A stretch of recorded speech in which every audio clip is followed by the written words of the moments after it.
Sejam muito bem-vindos a mais um episódio do Podcast Network. No episódio de hoje eu vou conversar com um cara que entende absolutamente tudo de inovação, o Wellington Oliveira.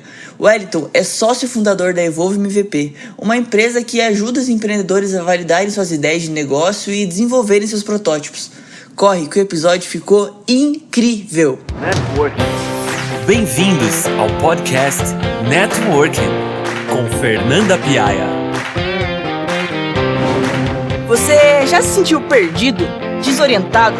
Agora imagina se você pudesse conversar cara a cara com pessoas que estão anos na sua frente, que são referência em suas áreas. Esse é o objetivo do nosso podcast. Queremos conectar você a pessoas que fazem a diferença no mundo e que são referência naquilo que fazem. Olá, sejam muito bem-vindos a mais um episódio do Podcast Networking. Hoje eu vou falar com um cara que entende absolutamente tudo sobre inovação, o CEO da Evolve MVP, Wellington Oliveira. É um prazer muito grande ter você aqui. Oi, Fernanda, muito obrigado pelo convite, estou muito feliz de estar aqui também, tá? Vai ser bem legal essa nossa conversa aqui nesses próximos minutos. Eu tenho certeza. Bom, Wellington, para quem não te conhece, já quero começar te desafiando a contar a sua história em 49 segundos. Será que você consegue? Vamos lá, vamos tentar. Bom, vou começar. Beleza. Então, eu sou o Wellington, eu tenho 32 anos, eu nasci em Roncador, que é uma cidade minúscula do interior do Paraná, tem menos de 10 mil habitantes, né? Eu sou filho de uma professora e de um agricultor, vendedor / turco. Vocês não estão vendo a minha cara, mas a gente tem descendência, então, assim, no sangue, inclusive, né? Eu sempre gostei, assim, de desmontar e construir coisas, os meus brinquedos eu mesmo fazia. Eu lembro que eu comprava gibi, assim, e eu desenhava meus próprios gibis a partir daquele que eu comprava. E por gostar de construir coisas, eu acabei transformando isso na minha carreira, né? Eu decidi que era isso que eu queria fazer da vida. E eu passei a partir daí, estudar e aprender a construir coisas, certo? Aí, um belo dia eu descobri que essa profissão não existia e eu decidi inventar essa profissão. E foi no momento que eu fundei a Evolve MVP. Hoje a gente trabalha basicamente ajudando pessoas a montar coisas, a construir soluções. Hoje, nos conteúdos que eu tenho escrito aí, a gente tem aproximadamente 500 mil pessoas que já leram alguma coisa que eu escrevi sobre inovação. E eu tenho aproximadamente 236, 240 projetos apoiados em todas as áreas que vocês puderem imaginar. Então eu acho que isso de construir coisas é uma coisa que está no meu DNA, né? Eu acho que é uma das partes importantes do que eu tenho para compartilhar aqui também. Que legal. E para quem não conhece a Evolve, você consegue dar um panorama geral do que é a Evolve? Por que surgiu a Evolve? Você já falou que foi com esse propósito de ajudar as pessoas a construírem as coisas, mas o que a Evolve faz especificamente? Então, a Evolve, a gente começou com uma ideia de aceleradora de startups, a gente queria acelerar projetos, e a gente percebeu que essa nomenclatura ela já é usada por algumas entidades, algumas instituições mundo afora, então não traduzia exatamente o que a gente queria fazer. Hoje, a gente pode dizer que a gente é uma consultoria de aceleração para startups em fase inicial. A gente pega os projetos quando a pessoa tem uma ideia e a gente ajuda elas a construir, a testar no mercado, a montar protótipo. Basicamente, é isso que a gente faz em essência, para pessoas e para CNPJs também, para empresas também. Que legal. E se você pudesse voltar alguns anos atrás, quando você resolveu fundar a Evolve, e dar um conselho para o Wellington daquele tempo, o que você falaria para ele? Isso é uma coisa complicada, porque eu acredito muito em trajetória das coisas. Eu tive um pouco de crise na hora de responder essas perguntas, inclusive por conta disso. Justamente por esse fato de, quando a gente pensa em dar conselho para uma versão anterior nossa, a gente talvez pense que queria que algo nesse processo fosse diferente, sabe? E hoje, olhando para onde eu tô, eu não queria que nada fosse diferente. Porém, eu acredito que algumas coisas podiam ter me ajudado nesse caminho, então eu vou por esse caminho de conselho.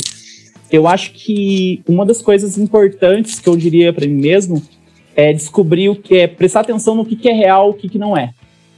O que realmente está acontecendo em volta de você e com você, e o que é coisa da sua cabeça. Assim. Eu acho que isso poderia ter me ajudado bastante se eu conseguisse ter observado o que era a minha lente enxergando as coisas e o que era realmente acontecendo. Acho que esse é um bom conselho. Olhar as coisas como elas são sem a emoção é difícil, né? É dificílimo, é difícil. Assim, com o tempo você vai aprendendo, mas é difícil, é bem difícil. E se você pudesse hoje se definir em apenas uma palavra, que palavra que você usaria? Seguindo o meu discurso até aqui, construtor. Eu acho que construtor é uma boa palavra para me definir. Estou sempre construindo coisas novas e ajudando a construir coisas com as pessoas também. Construtor é uma boa palavra. Como eu já te definiria como um cara totalmente inovador, que tem muito a ver com construtor também, mas é porque você pensa de uma forma totalmente diferente da média das pessoas. A gente tá aqui há um tempão hoje já conversando, e cara, conversar com você abre a cabeça, abre a mente, você consegue trazer um lado diferente das coisas. E eu acho que muito do que você faz hoje com a Evolve, com esse trabalho todo, é mostrar isso para as pessoas, mostrar que elas podem ter uma ideia, que talvez essa ideia que elas tenham não é tão maluca assim, né? Que pode ser viável, só precisa achar uma forma de testar e de mostrar isso de alguma forma. Eu fico muito feliz por isso, né? Por tudo que você disse agora. E a gente tem que olhar, né? Porque é difícil, é muito difícil você conseguir construir coisas novas se você tá olhando as coisas só com tua lente, né? E eu acho que o que abre realmente essa cabeça é quando a gente começa a considerar o que as outras pessoas falam, as visões que as outras pessoas têm, né? Fica muito mais plural, né? Você acaba enriquecendo a sua forma de ver o mundo quando você começa a considerar outras posições, outras opiniões sobre os assuntos. Né? Com certeza. E agora chegou a hora dos nossos patrocinadores. Solta o som, DJ!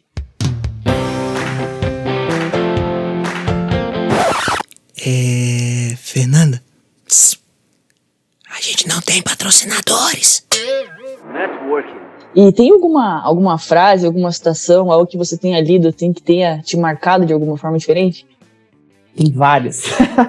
Tem várias. Eu tenho um bloco de notas, coisas que eu não conto pra ninguém e tô contando aqui. Eu tenho um bloco de notas no Evernote que toda vez que eu penso em alguma coisa, eu falo, nossa, isso aqui foi muito legal que eu acabei de pensar. Ou alguma frase que eu ouço assim, cara, isso aqui vai me ser útil algum dia, eu geralmente anoto nesse bloco de notas. Então eu tenho um bloco de notas extensíssimo, assim, sabe? Que geralmente eu anoto qual é a frase e qual foi o contexto que eu ouvi ela. Eu acho que uma das frases mais importantes que eu ouvi na minha vida foi numa aula, na graduação, e a professora nossa eu sou bacharel em design, tá? Minha primeira formação é bacharel em design, mas era uma aula de experimentações criativas com a cor. Era uma aula optativa e a professora falou na aula uma frase que eu nunca mais esqueci, que ela falava muito assim, porque é fácil ser rebelde quando você não sabe do que você está falando. Né? Era mais ou menos, essa era a ideia, porque assim, a galera quer revolucionar as coisas, mas eles não têm ideia do que está acontecendo, não sabem qual é a mecânica das coisas. E a frase que ela usou foi muito perspicaz, foi a que você precisa de repertório para subverter.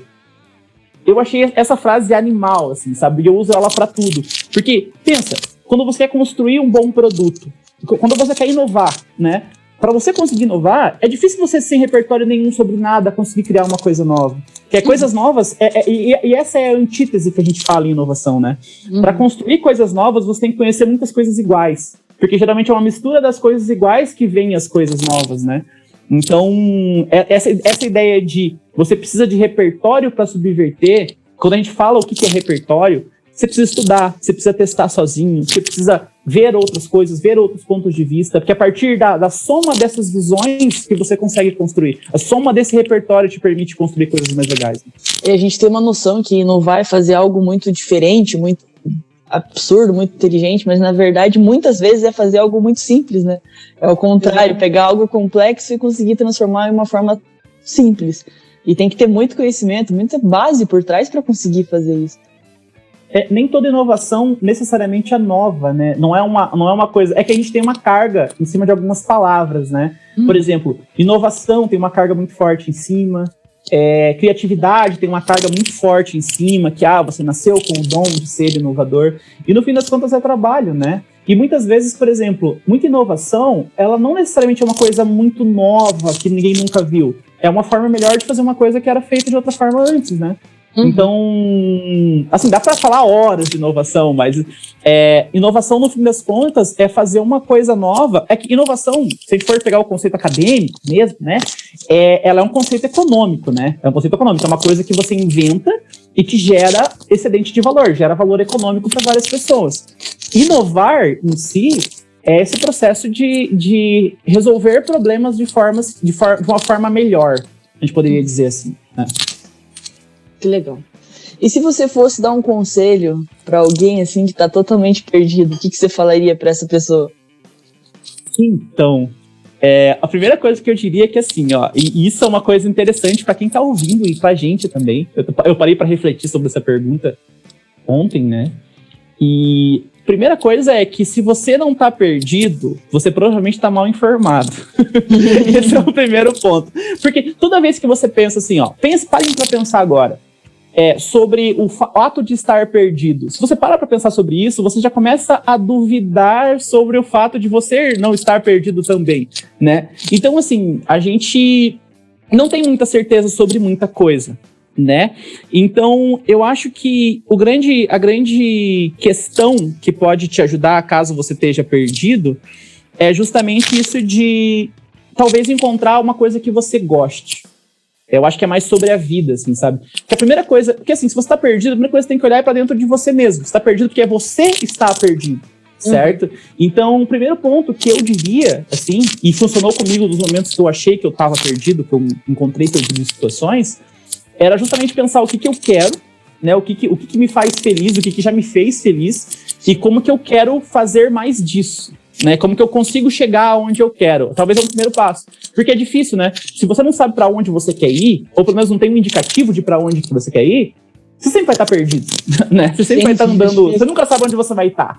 Então, eu acho que, mesmo o mundo sendo um lugar tão caótico e a gente não ter certeza nem sobre o que a gente quer, e por isso que eu falo, procure o que já te fez feliz, a gente tem histórico, né?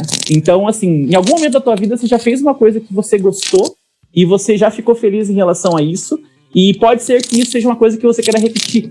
E tentar repetir isso pode te mostrar um caminho para seguir, sabe? Que legal. E o que você entende como fé? Essa pergunta foi pesada. É engraçado, gente, porque essas coisas a gente só para pra pensar quando alguém pergunta. No dia a dia você não para pra perguntar. Eu achei sensacional essa pergunta. Eu achei sensacional. Porque tem várias coisas que a gente repete e a gente não sabe nem por que a gente repete. E quando a Fernanda me fez essa pergunta, né, eu fiquei pensando justamente sobre...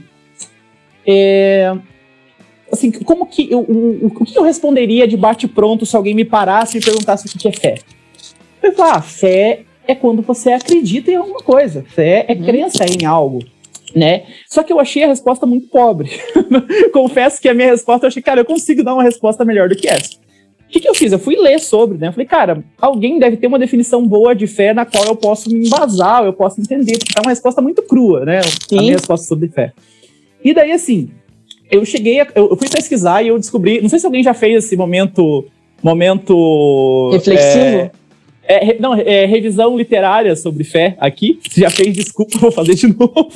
E é assim, a palavra fé, ela é originária do hebraico, até onde eu consegui encontrar, e a origem dela é emuná, se eu não me engano. Que é uma passagem tem alguma coisa relacionada com a Páscoa, alguma... Não vou me estender muito para não falar besteira.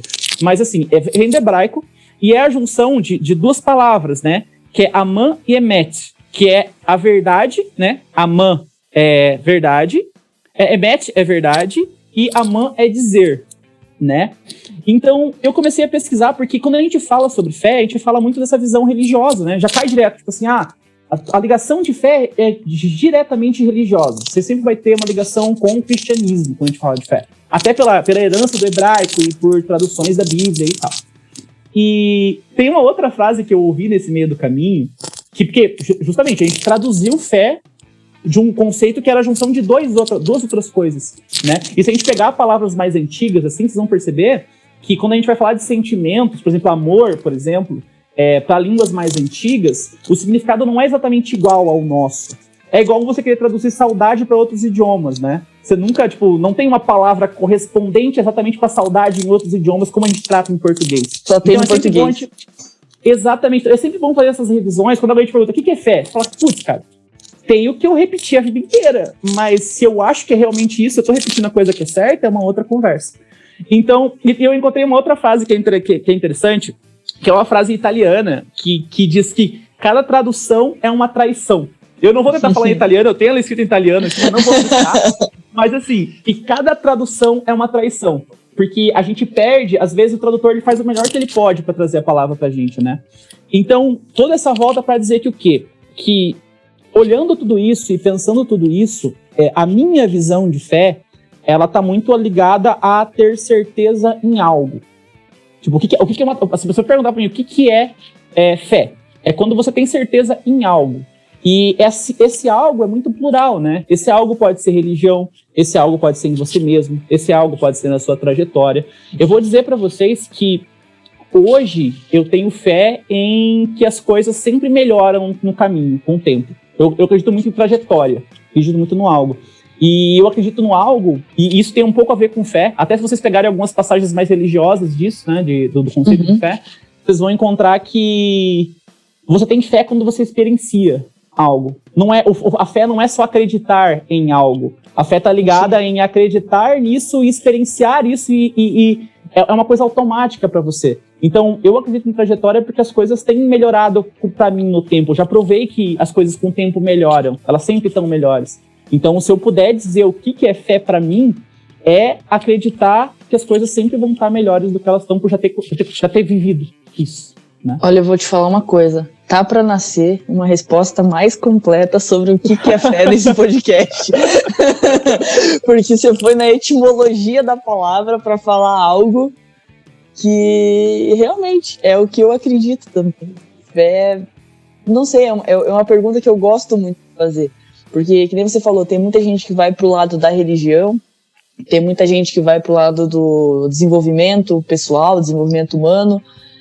Mas no fim de tudo é a mesma coisa, né? É a mesma coisa, só muda o foco que você direciona cada uma delas. Então eu adorei essa definição, eu vou me apropriar dela. Fique à vontade, fique à vontade. Vou apropriar dela, apropriar da frase em italiano, me apropriar da etimologia da palavra e, cara, sensacional. Foi a resposta... eu falei, tá pra nascer, tá um desafio aí para as próximas pessoas que forem entrevistadas fazer uma resposta mais completa do que essa. Eu vou deixar o referencial teórico para vocês da resposta, tá? Cara, e já indo pro fim do episódio, te fiz várias perguntas e eu queria saber que pergunta que o Wellington faria pra ele mesmo. Olha, essa foi bem complicada. Essa foi bem complicada porque casa um pouco com o que eu falei agora há pouco, né, de por que eu não conseguiria dar um conselho pra mim antes, né, pro Wellington de 10 anos atrás? Porque eu não mudaria nada na trajetória até aqui, né? E talvez a pergunta que eu precise fazer para mim mesmo nesse momento eu não saiba fazer essas perguntas justamente, né? Eu acho que uma das coisas, até casando um pouco com a resposta anterior que eu dei aqui agora sobre fé, não existe pergunta melhor do que aquela que você não sabe responder. Cara, essa é uma das coisas mais legais, assim, tipo, eu gostei muito de responder as coisas no podcast aqui, justamente porque são várias coisas que, cara, eu nunca tinha parado pra pensar no negócio. E é sensacional ter que parar e pesquisar pra ter uma resposta das coisas, sabe? Então, eu acho que o que eu me perguntaria pra mim mesmo, hoje, é o que é a coisa que mais me incomoda. Por exemplo, o que mais me incomoda? Eu acho que é uma pergunta que todo mundo deveria se fazer, assim, o que hoje tá me incomodando? Porque geralmente as tuas oportunidades de crescimento, elas estão justamente nos lugares que mais te incomodam. A gente cresce sob pressão, né? Então, se algo te incomoda, se uma situação com alguém te incomoda, geralmente é nesses lugares que você tem a oportunidade de aprender uma coisa nova, ou se desenvolver, ou crescer nesse sentido. Então, eu me perguntaria para mim mesmo hoje quais são as coisas ou o que mais me incomoda. Acho que essa seria a pergunta. Excelente pergunta. E essa questão das perguntas, eu concordo. Eu acho as perguntas mais importantes do que as respostas, muitas vezes. Porque a gente tem que pensar muito mais para fazer uma pergunta do que para simplesmente responder. Porque as respostas estão aí, é automático você responder. Agora, perguntar, você tem que se autoanalisar e ver o que você quer descobrir. Seja sobre você ou seja outra pessoa. Então, E essa sua pergunta eu vou adotar, porque realmente o crescimento tá ali na zona de desconforto, né? Exatamente. Eu não gosto de usar esses conceitos muito batidos, mas é bem essa pegada do antifrágil mesmo, assim, sabe? A gente cresce com pressão, né? A gente cresce quando a gente expõe as nossas fraquezas justamente e trabalha elas a ponto delas ou deixarem de ser fraquezas ou elas virarem aprendizado mesmo, né? Então, eu gosto bastante do livro do Antifrágil, inclusive, eu li até a metade, eu não terminei de ler ainda, mas esse conceito de coisas que melhoram quando sofrem agressões ambientais é bem interessante, assim, sabe? Eu gosto bastante. Legal. Bom, muito obrigado por você ter topado participar desse episódio. Tenho certeza que quem ouvir vai adorar. Eu queria que você falasse para as pessoas como é que elas fazem para achar você, para achar a Evolve, para ter mais acesso aos seus conteúdos, porque, cara, você é um professor nato, a gente sabe disso, e vale muito a pena te acompanhar, vale muito a pena estar perto de você, justamente por ter tantos aprendizados aí para contribuir com a gente. Muito obrigado. Eu vou aproveitar para agradecer de novo a Fernanda, quero agradecer muito o convite, assim, é sempre muito bom estar podendo trocar, assim, e fazer esse tipo de bate-papo é sempre muito interessante, sempre muito legal, né? Vocês me encontram, é fácil me encontrar porque o meu nome é errado, então assim, meu nome é Wellipon, então é o Wellington sem o ING no meio, então se vocês pesquisarem no Google aí, o Wellington Oliveira Evolve, vocês vão me achar rápido. LinkedIn tá assim meu nome, Instagram tá assim meu nome, vocês podem me achar pelo Evolve MVP, que é o blog onde eu escrevo, que é o site da minha empresa, né, então Evolve.mvp, no Instagram vocês acham a gente, no LinkedIn também vocês acham a gente, e estamos de portas abertas, sempre que quiserem trocar umas figurinhas aí, tomar um café, responder umas perguntas difíceis igual dessa da Fernanda, é só chamar que a gente tá 100% aberto. Valeu, cara, obrigado mais uma vez e até o próximo episódio. Valeu. Você escutou o podcast Networking com Fernanda Piaia. Para você que nos ouviu até aqui, muito obrigado pela sua audiência. Não deixe de acompanhar nossas redes sociais e não perca as novidades. Até o próximo episódio! Networking.